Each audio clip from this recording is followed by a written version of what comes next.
Mayong adlaw sa among mga kabyanan nga nagkasabdag kag nagawalayon sa pagsuporta sa sining programa kamatuoran pagatunan.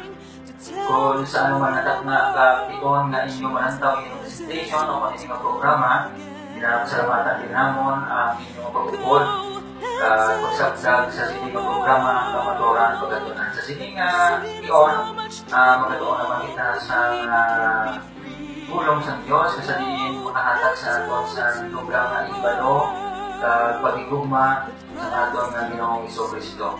Ang atong pagatunan sa nga hapon amo ang pagbalik sa aton Ginoong Jesucristo kag ang mga palatandaan sa sini nga hapon akon sini nga dion abi-abi ugit ang tanan nga nagapamati kag nagaupod sa amon sa sini nga programa bisan po sa Facebook live. Nag-live kita dira sa adlaw sang Lunes kag sa adlaw sang Biyernes. Makita niyo dira kamatuoran pagatunan dira sa Facebook sa aton social media. Ang inyo alagad si tion Brother Jezreel Pihong kag mangitaw po kita sa magulong kita sini tion sa pagtuon sa pulong sa aton nga Ginoong Jesucristo. Sa pag-umpisa sa aton programa, magpangamuyo kita pangabayan tanan nga nagatambong kag nagalantaw sini nga hapon o kung sini nga tion sa pagpangamuyo. Ginoong Diyos, sini nga tapna nagaparapit kini dira sa presensya. Nagapasalamat nga ikaw Ginoo nagaatag sini nga tion sa pagtuon sa inyong mga pulo. Kabay-bay natag sa amon ang kaalam upod sa amon ng mga tumalanaw sa sini nga hapon.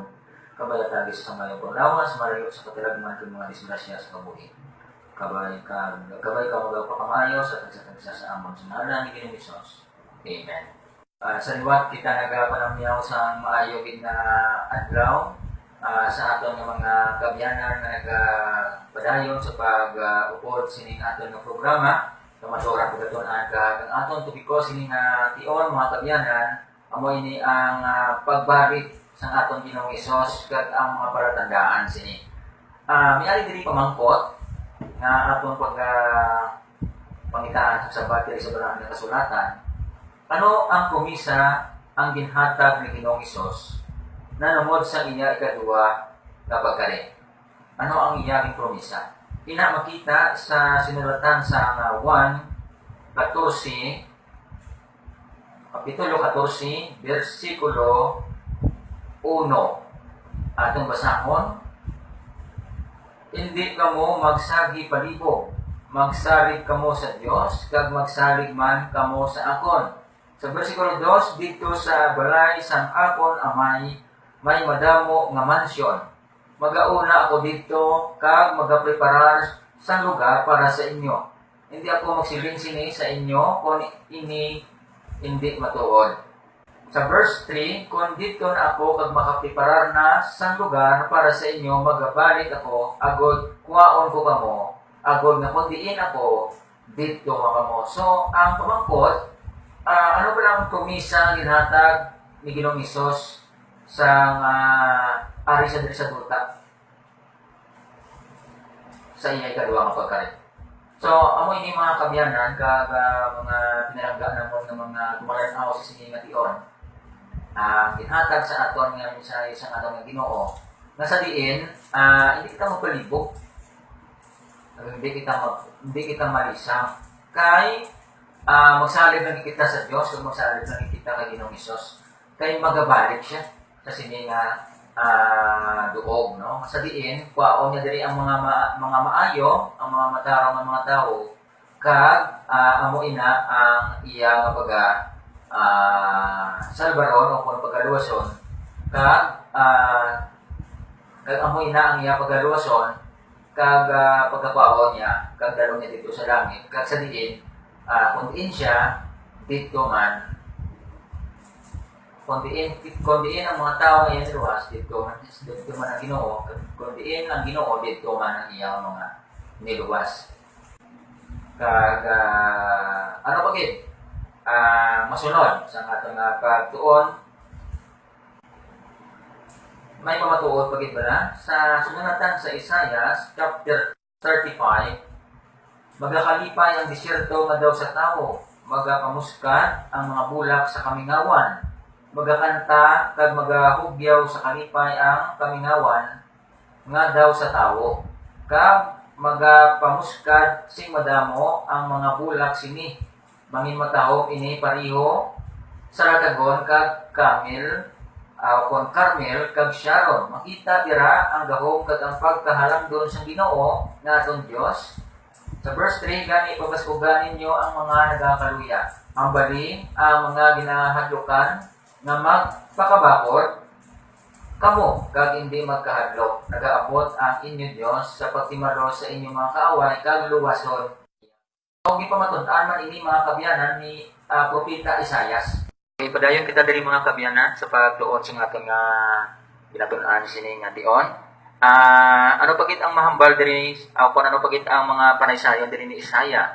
So makita ina naton sa Isaiah chapter 35 verse 5, nya ang mga mata sa mga bulag pamuklaton kag ang mga idulungog sang mga bungol mabuksan. Nya ang piang managalumpat subong sang usa kag ang dila sang apa magahamba. Kag amoy ni mga kabyanan no, ang matabo kung sa diin ang Ginoo magabalik na sa sini nga duog diri sa kalibutan. Ano pagit ang mga pamatuod diri sa pagbalik sang aton nga Ginoong Hesus Kristo. Aton tanawon diri anong pamangkot, aring pamangkot sa sini nga tion, ano ang iya dagway sa iya ikaduha nga pagkari. So makita naton ina sa Mateo, kung mayara ka mo mga Biblia mga kabyanan, mas mayo gid nga masundan nato nagudto nga kita nyo gid ang ebidensya bala. Agud to nga hindi kita magbutang sa nga panguna-una naton nga basikon maguna-una kita nga nagapalagpat na kita diri, kung mas maayo gid nga mayara ka mo dira nga ginatamdan nga Biblia. Ano ang iya dagway sing iya ikaduha nga pagkari? Kay madamo nagahambal mga kabyanan nga ang pagkari sang Ginoo nga didto lang niya sa Japan, didto lang nga sa may Amerika, so hindi nagtingob. So aton natawon o kung basahon diri tun-an naton diri sa Mateo 24 bersikulo 26. Ano ba lang ginahambal diri? Busa kon magsiling sila sa inyo yari karon, yara siya sa kamingawan, dili ka mo magkadto kon magsiling sila yari karon, yara siya sa nasulod ang nga mga hulot, dili ka mo magtuo sini. Kay subong ang kilat nga nagaidlab sa sidlangan kag makita tubtob sa katundan amuman ang pag-abot sang anak sang tawo. So makita naton diri mga kabyanan kag mga pinalangga naton nga tumalanaw sini nga tion ang ebidensya nga sa diin kung magpahayag ang aton nga Ginoo do kaangay ini siyang kilat nga halin sa sidlangan pakadto sa katundan. Buot silingon ang tanan nga mata makakita, hindi lang didto lang sa ibang lugar kundi sa kabilugan gid no nga lugar. Ano pagit ano mga tanandaan sing kaduwa nga pagbalik ni Ginoong Hesukristo? Ina pagit makita naton sa ikaduhang Timoteo o kon 2 Timothy chapter 3, makita naton dira ang mga matabo sa palaabuto no. Kung sige po mayara ka mo dira Biblia, mas maayo gid nga masundan yo kita diri agud to nga mahangpan nato no ang atong ginatun-an. Sa ikaduhang Timoteo, kapitulo 3, tandain nyo ni mga kuturan. Apang hangpa ini, nga sa katapusan ng mga adlaw, mag-aabot ang makahalanguyos ng mga tion. Kay ang mga tao mahigugmaon sang kaugalingon. Makita na natin, subong nga ang tao, subong mahigugmaon sa kaugalingon nila, no? Mahigugmaon sang kwarta, isa pagid na, bugalon, palabi-labihon, mapasipalahon, malalison sa mga ginikanan, no? Mga kabataan naton subong, no? Malalison na sila mga ginikanan. Tagna na yan galit. Ari nagkikalidiya sa Biblia, nasulat na, no? Subong ang mga kabataan, daw sila na yung ang ginikanan, no? Ari pagit, di mapinasalamaton, di balaan, walay pasunaid, di malugpayan, mapatu-patuon, di mapinugungon, mabangis, madumot sa kayuhan, maluig, daso-daso, nagahabok sa pagpadayaw, may gugmaon sa kinasadya, sa baylo sang sa Dios, nga may dagway sang pagkadi Dios non, apang nagapangiwala sang gahom sini. Likawi ang subong nga mga tao. So mo pag ining mga pamatasan sa mga tao sa katapusan nga mga inadlaw. So ari na ni subong naga-exist mga kabyanan, no? Di makita naton subong nga aton nga panggobyerno gani. No? So puro na lang gani pinamuyayaw. Tanan nga butang buyayawon, no? Tanan nga problema buyayawon, hindi man na madala sa pamuyayaw. Pero diri natagna na. No? Ang Ginoo na lang ni nakabalo sini. So ano pagit ang atong pagit mga pagatunan diri? Ano pagit ang mga pamangkot na pwede naton nga masabat pagi sa balaan nga Biblia?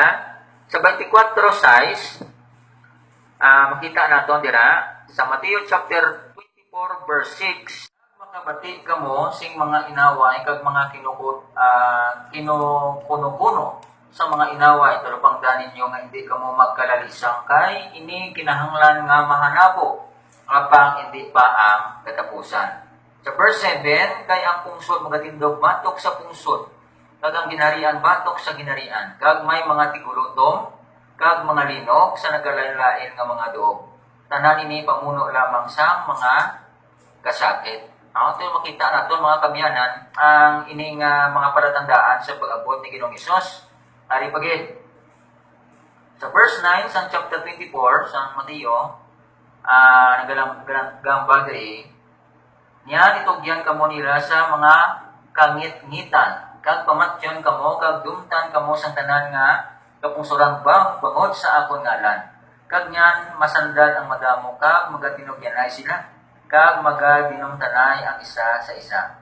Kag magalutaw ang madamong di matuod nga manalagna, kag magapatalang sa madamo. Kag bangod nga ang kalautan magabuat, ang gugma sang kalabanan magabugnaw. Apang ang nagabadayon tugtog sa katapusan maluwas. Kag ari pagit ang isa ka kuan mga kabyanan, no? Isa pagit ka mga sign o mga makita naton wala nga mga palatandaan sa pagkari sa Ginoo. Kag sa verse kung chapter 24 verse 14, kagiwali ni may balita sa ginanian sa bugos nga kalibutan, subong nasaksi sa tanan nga kapungsuran. Kag galing magaabot ang katapusan. So nakita nato na kag nabatian, kag natun-an sa siningation nga ang mga palatandaan nanungod sa mga magpatian nato nga mga kuno-kuno sang away, mga gira, kag madamo pa sang mga linog, no? Mga bagyo, tigulutom, so ari nagitanan. Kag tulupang doon naton nga may mga di matuod nga mga propita nga magatuhaw nga maghambal na sila kuno amo ang matuod kag sila ang nagapabalo kuno nga sila kuno si Kristo. So diri makita, no, nga madamo sang matalang nga damo sang matalang kag tungod sining manog patalang.